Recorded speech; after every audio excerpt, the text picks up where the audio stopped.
My sister mocked me for being adopted, so I made our parents wish they'd picked me twice. Growing up, my sister Brooke never let me forget I was adopted. While our parents showered us both with love, she'd whisper things like, "They only got you because the agency had a 2-for-1 sale, or at least I know where I came from." I tried not to let it bother me, but every comment chipped away at my confidence. I was 8 when my parents chose me. They already had Brooke, who was 6 at the time, but they wanted another child.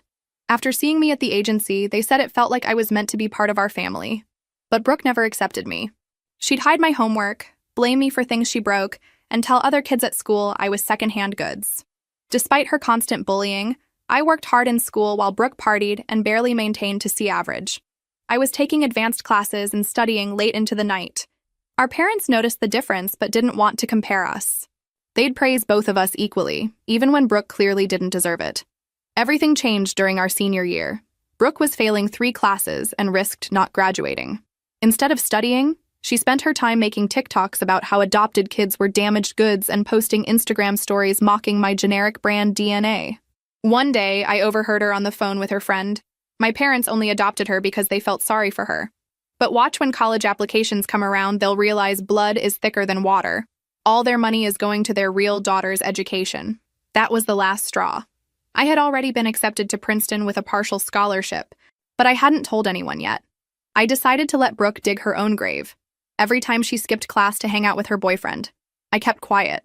When she forged our mom's signature on her failed math test, I looked the other way. I watched as she dug herself deeper and deeper.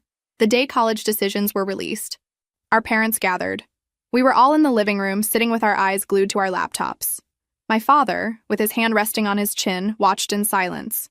My mother, anxious, paced back and forth with her already cold cup of tea in her hands. Brooke seemed too calm, which, coming from her, was almost always a sign that something was about to explode. "Come on, Brooke. Open that email already," my mother said, trying to smile. Brooke huffed as if this was all a waste of time. "Ugh, relax. I know I got in." I didn't even need to look to know she still believed her own lie. She had sent applications to 7 colleges, even with grades that barely met the minimum. For weeks, she spent more time setting up her Instagram aesthetic for the decisions than actually filling out the forms. Delusion was a thick layer in my sister's life. She clicked. The silence lasted a second, the kind of second that seems to stretch until it becomes a weight in the air. Then she read, frowned, scrolled down the page, read again. "This is a mistake," she murmured, pulling the laptop closer to her face. "Honey?" my father asked, his voice heavy with concern. "Rejected." She spat the word like it was poison. "They said my application doesn't meet the academic requirements. This is wrong. I had recommendation letters." My stomach churned, but I held back the smile that threatened to escape. It was cruel to rejoice in someone's downfall, I know. But there was something cathartic about watching her arrogance crumble, layer by layer. As if for the first time, reality was returning everything she had spread along the way. One by one, Brooke opened the other emails. All the responses were variations of the same polite sentence. "Unfortunately, your candidacy was not selected in this cycle." She turned white as paper. For the first time in a long time, Brooke was speechless. My father cleared his throat. "Sweetheart, maybe we can look at other options. Community colleges, technical courses." "No," she interrupted him, slamming the laptop shut. "This doesn't make sense. I deserve to get in." That's when I opened my email. Without much ceremony, I left the laptop screen clearly visible on the table. The word "congratulations" was emblazoned at the top of Princeton's digital letter. My mother came closer, read slowly, then turned her face to me with teary eyes. You already knew?" I nodded. "Why didn't you tell us?" "Because I knew today would come," I replied. "And I wanted it to speak for itself." Brooke gave a dry laugh. "Oh, of course. The prodigy orphan. How nice. You think this changes anything?" "I don't think so," I replied, staring at her. "But you will." She got up from the chair so fast she almost knocked it over. "Are you really going to spend money on her? On someone who isn't even a real daughter?" The slap came from a place no one expected. It wasn't directed at me. It came from our mother. Not forceful, not violent, but direct. A dry, small snap that lingered in the room like a ghost. "Never speak like that again," she said, her voice firm. "You can be angry, frustrated, sad, but that doesn't give you the right to be cruel." Brooke stood motionless. Tears accumulated, but she held them back with stubborn pride. You chose her. You always chose her. You only had me because it was easy. She was bought. My mother sighed, but didn't respond. My father tried to touch Brooke's shoulder, but she dodged as if he were fire. She left the room and ran upstairs. The sound of the door slamming echoed through the house like a mute scream. During dinner, she didn't show up. Not the next morning either. Not at lunch. Her food remained untouched. Her room locked. Her Instagram silent for the first time in years. But the real shock came 2 days later. An email from the school principal arrived for my parents. Brooke had been reported for plagiarism in 2 assignments. One of the teachers had proof, screenshots, identical texts. The school would initiate a disciplinary process, and if proven, she could be prevented from graduating. My father spent hours in silence, sitting on the porch with his phone in his hand. My mother cried quietly in the bathroom. I just went to my room and gently closed the door. For the first time, I felt no pity. Not anymore. Brooke created the world she lived in. I just let it collapse. And now, she was in there, alone, with the walls crumbling over her own lie. But I knew. She wasn't going to accept falling quietly. She was like a wounded animal. And wounded animals bite. It took 3 days. On the morning of the 4th, I found Brooke sitting at the kitchen table as if nothing had happened. Her hair pulled back in a messy bun, eyes covered by a pair of sunglasses even though she was inside the house. She stirred her cereal with the spoon without any real intention of eating. When she saw me, she raised an eyebrow and said, "Did you enjoy the show? Have you told the school too? Or do you want me to go on a silver platter?" I didn't even have to say anything, I replied, grabbing an apple from the fruit bowl. "You were great at digging your own grave." She smiled, but it wasn't a human smile. It was the kind of laugh shown in alleys and broken mirrors. "You think you won, don't you? It's not a competition." "Of course it is. It always was. You just won because nobody expects anything from someone who came from trash." I didn't respond. Not because the words didn't hurt, but because some part of me, a new part, that had hardened, knew she wanted the response. She wanted the conflict. She wanted something that would bleed. But what really hurt was seeing my mother standing in the hallway, listening to everything. The spoon fell from Brooke's hands when she noticed. "If that's how you think about your sister, maybe you need to rethink more than just your grades," my mother said before turning and leaving. Brooke never tolerated being ignored. And that was the first slap of ice.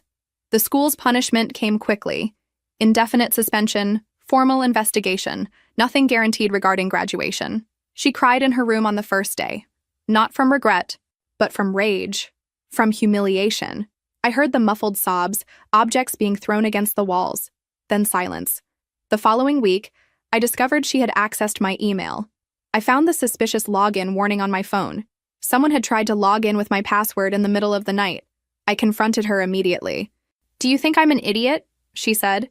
"You left the laptop unlocked. You went through my things. You meddled in my life. I'm just returning the favor." There was a moment of pause between us, one of those seconds of mutual recognition, when 2 people finally admit who they are to each other. There, in that invisible tension, there was an undeclared war. And war, I realized, requires preparation. That's when I started keeping evidence. Screenshots, copies of conversations. I recorded all the small sabotages, the whispers, the deleted emails, everything. Not with the intention of using it, not yet, but as a shield. I knew she wasn't going to stop, and I couldn't allow myself to fall into her game without weapons. Brooke, on the other hand, became more subtle, and that's what makes certain people dangerous, when fury turns into strategy. She began whispering to our parents about how I had changed a lot lately, how I seemed distant, how maybe I was overwhelmed. At first glance, it seemed like concern, but I knew the tone. It was poison in homeopathic drops. My mother started asking me more often if I was okay. My father suggested I relax with my studies. One Sunday, they both called me to talk about academic pressure. Brooke watched everything from afar, with that half smile, like someone playing dominoes waiting for the right piece to fall. "You've been very closed off," my father said. "We just want to make sure you're happy." "You're hearing this from her, aren't you?" They looked at each other, silent, and then I knew. That night, I left my laptop open on purpose. I opened a fake email with a fake message about a supposed suspension of mine for using cheat sheets in a practice test. A test. Bait. The next morning, my calculus teacher called me for a strange conversation. "We received an anonymous email denouncing you. alleging that you cheated on the last exam. I feigned surprise. I feigned fear. But inside, I was at peace. Because the IP of the anonymous email matched exactly with the account that had tried to access my profile days before. And because I had everything documented. I showed everything to the coordinator, the screenshots, the access history, even the security camera in the hallway, which captured the moment Brooke passed by my room on the night of the incident. The school acted quickly. This time, there was no suspension. It was expulsion. The sound of her scream when she received the notice was something I'll never forget. Not from pleasure, but because it was raw, animal, the last roar of a cornered beast. She tried to blame everyone, the school, the teachers, my parents, even me, but it didn't stick. The mask had fallen, and underneath there was nothing but dust. The next day, when I was leaving for school, I saw the suitcase at the door. She's going to Aunt Anna's house, my mother said. Until we know what to do. She was expelled, Mom. She's still your sister. Is she? She didn't answer. She just hugged me. A strange hug, full of silences. As Aunt Anna's car drove away with Brooke in the back seat, she looked through the window and smiled. Not from anger, not from pain. Not a strange smile, like someone who knew something the others didn't know yet. And at that moment, part of me knew this wasn't over yet. The following week, the house seemed cleaner, lighter. The silence between rooms left space for common sounds. The tick of the clock, the wind hitting the hallway window, the creaking of the backyard gate, to seem almost comforting. My parents walked with more contained steps, as if they felt guilty about a piece they hadn't asked for, but couldn't deny.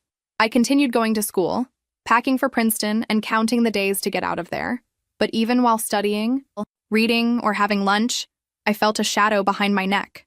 That invisible presence that something was moving outside the field of vision. And then the notes began.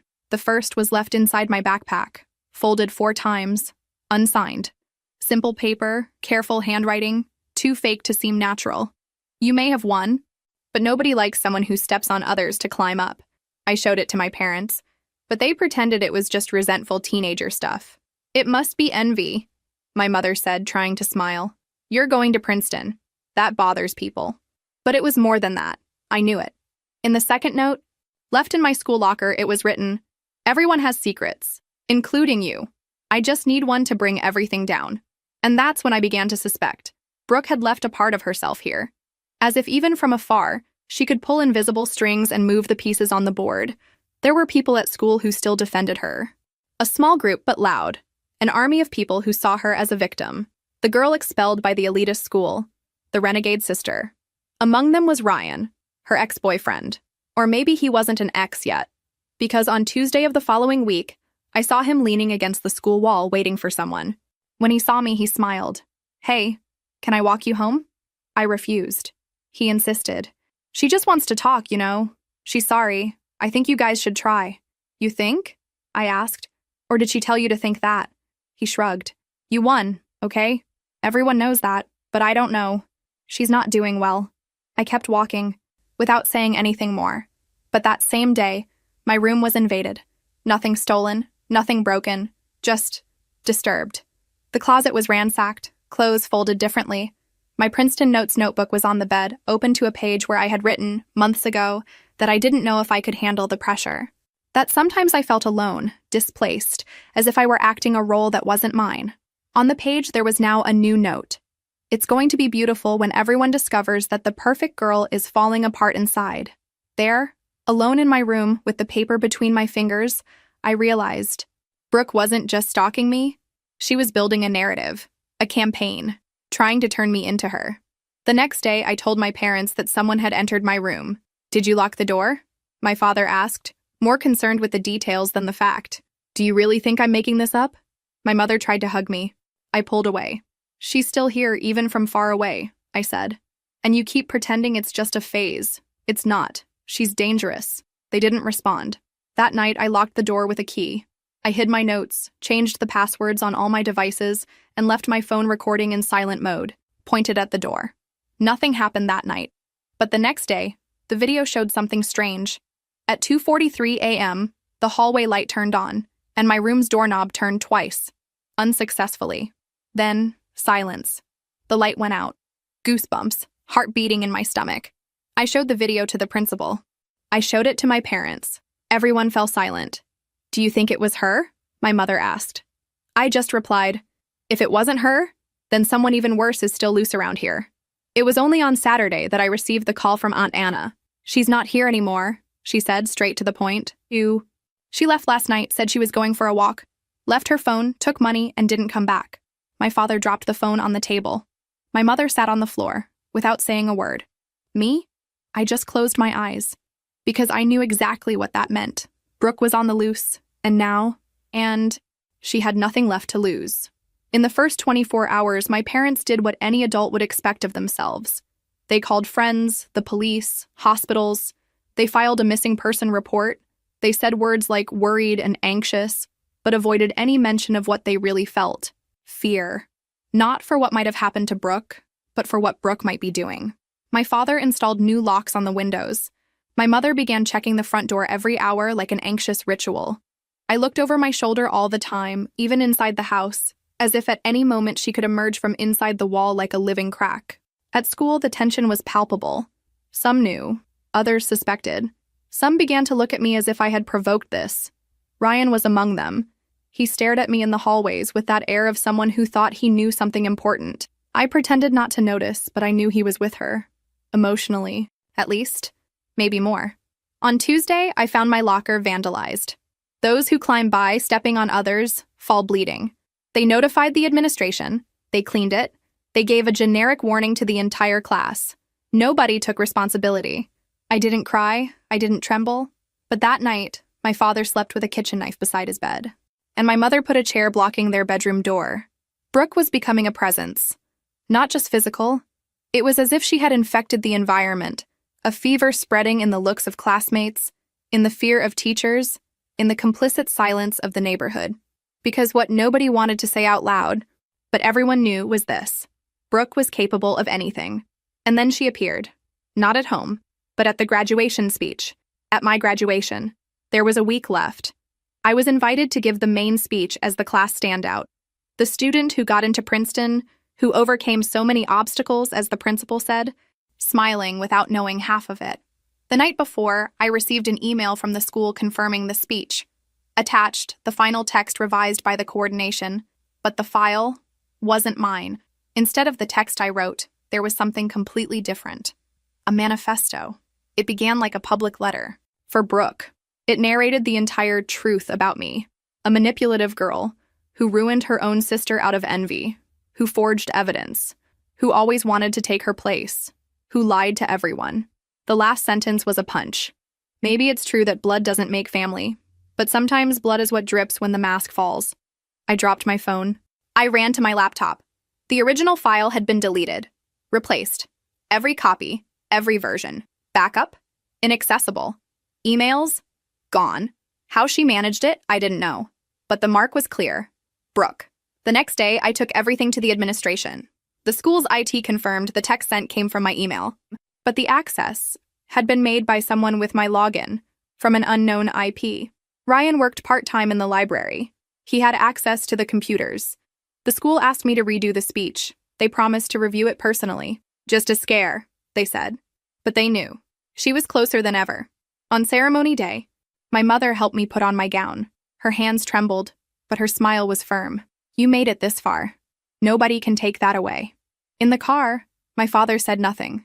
Deep down, he was afraid the ceremony would end with more than diplomas. At school, the gates were more heavily guarded. But surveillance doesn't stop ghosts. The packed auditorium, white chairs, artificial flowers, the sweet and suffocating smell of cheap perfume. The speeches went by. Speeches from students, coordinators, parents. When my name was called, I walked to the stage feeling the world weigh on my shoulders, each step like a step toward judgment. I took the microphone, breathed, looked at the audience. She was there, in the back row. Dark shirt, hair tied back, dark glasses, a cap pulled too low. But I would have recognized her even in the dark. My blood froze, but I continued. Good evening, everyone, I began, my voice clear despite my racing heart. We are here today to celebrate, to remember that we made it this far, and that alone is an achievement. But we are also here to acknowledge that the path to this stage is not always fair, not always kind. I continued, improvising where the text had been destroyed. I spoke about what it's like to grow up with someone trying to erase you. about what it's like to fight for a place in a house that had already been built for another. I spoke of pain and silent courage. No names, no revenge, but every word was a subtle blade. Brooke looked at me like a sphinx, without blinking, without smiling, like someone waiting for a signal. I finished the speech to applause, but eyes were turned to the back row. She was no longer there. I left the stage with my heart in my throat. I went straight to the backstage room, accompanied by 2 security guards, at the administration's request. Inside, I found a brown envelope with my name. Inside, a photo. It was me as a child, sleeping in my bed, and a figure in the corner, poorly lit, with a shadow over her face. But I recognized the scarf around her neck. Brooke. On the back of the photo, there was a sentence written in red pen. The house isn't yours. It never was. And I still have the key. I stared at that sentence for so long that the words began to blur. The weight of the paper in my hands was ridiculously light, but it seemed to press against my chest, as if this were more than a note, as if it were a warning, an oath, or a sentence. I didn't tell my parents that night. I knew what would come. More surveillance, more locks, more empty promises of everything will be fine. But none of that stopped Brooke. The problem was that they still thought she was a person in crisis. I had already understood. She was an expanding threat. The next day, I checked all the locks in the house. All were intact. No sign of break-in, no broken windows. The guest room, where she had slept for years, still contained some remnants. Books she never read, notebooks full of blank pages, photos of us that now seemed like jokes. But there, inside one of the closets, I found something that shouldn't have been there. A dark wooden box, locked with a simple padlock. It was dusty, as if it had been forgotten, but I knew. Brooke didn't leave anything to chance. I broke the padlock with a hairpin, and inside I found a pile of paper clippings, old notes, printed messages, all mine. Messages I wrote, gifts I gave, even pieces of school assignments with teachers' comments. It was as if she had made a file of me, an obsession, but the worst was the diary. It wasn't hers. It was mine, my old diary, which had disappeared years ago. When I was 12, I thought I had thrown it away by accident, but there it was, with pages marked by strange fingers, circled sentences, highlighted passages, small annotations in the margins, like an editor reviewing someone else's story. She had been studying me for years. On the last page, in recent ink, she wrote, "The world loves you now, but the world loves victims. Let's see what happens when you become the villain." I closed the diary. I sat on the floor of the room and breathed. This was it. She wasn't going to stop. She wasn't going to run away. She was going to invert me. And worse, I was alone. I went back to my room and locked the door. I picked up my phone and called the only person who could be in contact with her, Ryan. He answered on the 3rd call. Low voice, sleepy, or pretending to be. "Are you with her?" I asked without beating around the bush. Silence. "I know you are. Just tell me one thing. Is she okay?" More silence, then a whisper. "She's calm, but not like before. Like she's decided. You know? Decided what? She won't tell me, but she's collecting things. Photos, videos, recordings, of you, of the school, of your mother, everything. Why? She wants to tell her version, make the world listen, but I don't think she wants justice. I think she wants a scene." I swallowed hard. "Tell me where she is." "I can't, but be careful tomorrow." She said it would be tomorrow. He hung up. The next day, my mother woke me up before the alarm. Pale face, phone trembling in her hands. She just said, "Open the school group, now." I opened it. Brooke had posted a video. The title, "The Truth About My Perfect Sister." The thumbnail was a montage of photos of us, me smiling on the graduation stage, her crying on the school sidewalk, our father in the background with a disappointed face. Drama in layers. I clicked. The screen darkened. Her voice began, low, trained, like a dark documentary.